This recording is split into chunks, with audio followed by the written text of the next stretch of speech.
Proverbs 5, 2, and 3.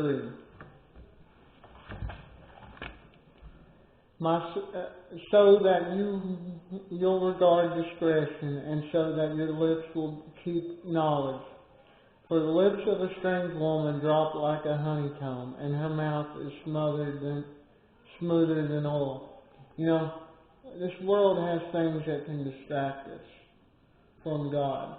But our focus should be on serving Him and making Him happy by what we do.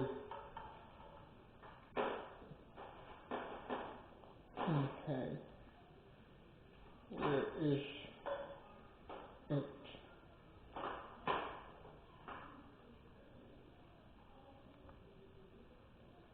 There we go. Joshua 3, 1 through 8.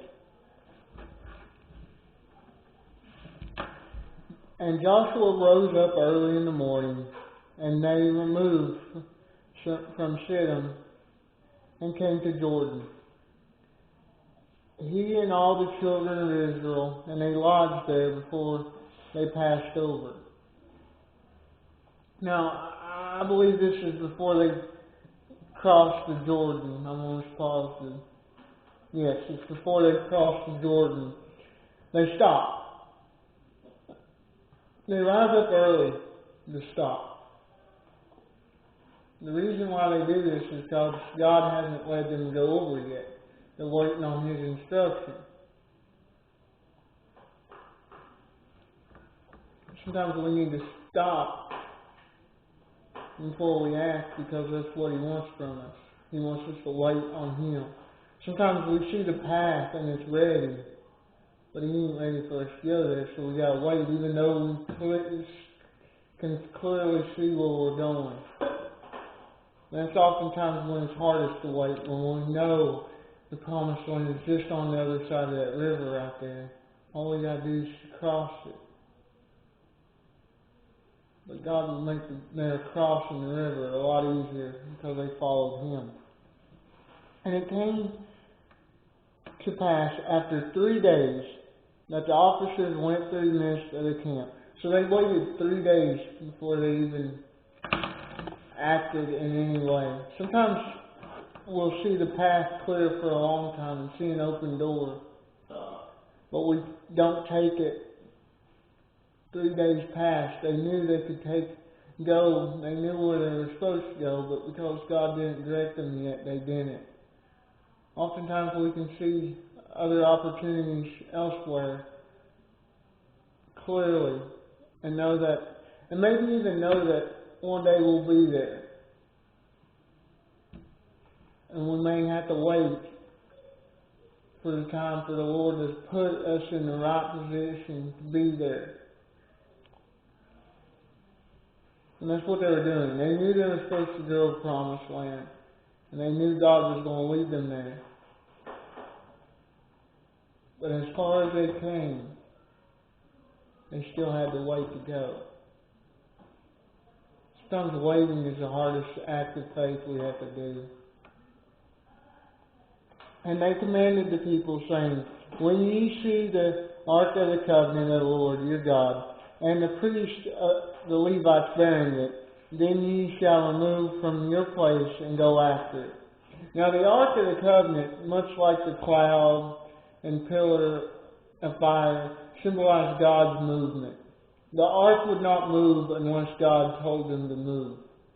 And later in Samuel, we see how the ark's taken, which means that God kind of removed Himself from them because of what they were doing. And then He had to go find God and bring them back to Him because they left Him. We see here that God's going to cross it with them type idea. By the ark going, it means God's leading them into the promised land. They just ain't going. He's leading them into it. Yet there shall be space between you and it, about 2 cubits by measure, which 2 cubits, one translation says it's 2,000 cubits, which is about 6,000 feet. So that's a good way, 6,000 feet between them and the ark. They got to follow God from a distance.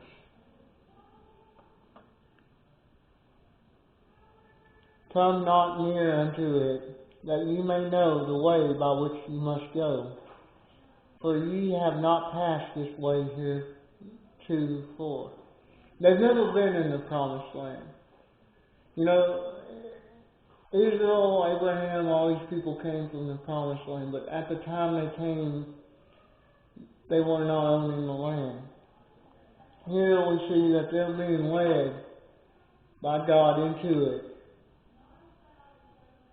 but they got to follow from a distance. As Christians, we got an intimate relationship with God. We got a personal. We don't have to follow from such great a distance. Oftentimes He's right in front of us. Sometimes He's right beside us, encouraging us along, carrying us. And Joshua said unto the people, Sanctify yourselves, for tomorrow the Lord will do wonders among you. So Joshua was saying tomorrow we're crossing, pretty much. He was saying you need to purify yourself. You know, purity was and still is an important thing. Today as Christians we're made pure by receiving Christ and having His blood cover our sins. And it's important to be a vessel. And you hear before the Lord's Supper taken that you need to clean your heart.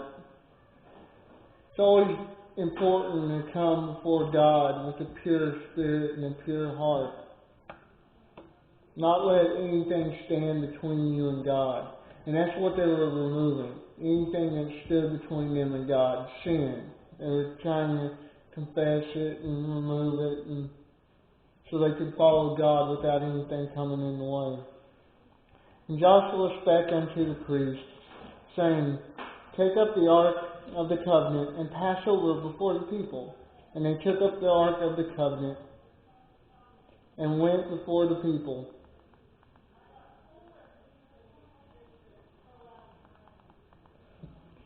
And the Lord said unto Joshua, This day will I begin to magnify thee in the sight of Israel, and they may know that I was with Moses, so I will be with thee.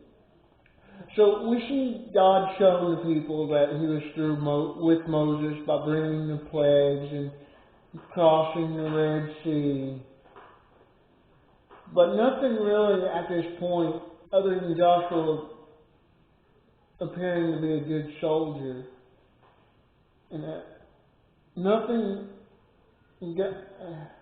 has truly shown Joshua, the people that Joshua was the one to be called. There's nothing really remarkably known. God was about to change that. The people were following Joshua because God put him in place, but there's never really there may have been doubt in their minds. Well, is he truly in place? Because of what happened with Moses and the rebellion of Korah, they did not want to stand against somebody who God may have put in place. It's better to follow them as long as they see God still leading. But they may have doubted Joshua. God was going to change that. They were going to start looking to Joshua the same way as they did Moses. And thou shalt command the priests that bear the ark of the covenant, saying, When ye are come into the brink of the waters of the Jordan, ye shall stand still in the Jordan. They stand still in water. You know, for many people this would be odd. The Jordan's a big river and it flows. You have water run all over you. And you're bringing the ark in the water, which means you ain't being able to set it down. You're having to hold it the whole time. You're having to carry it the whole time. Sometimes what God has us do isn't what we seem convenient. Oftentimes, it ain't what we seem easy.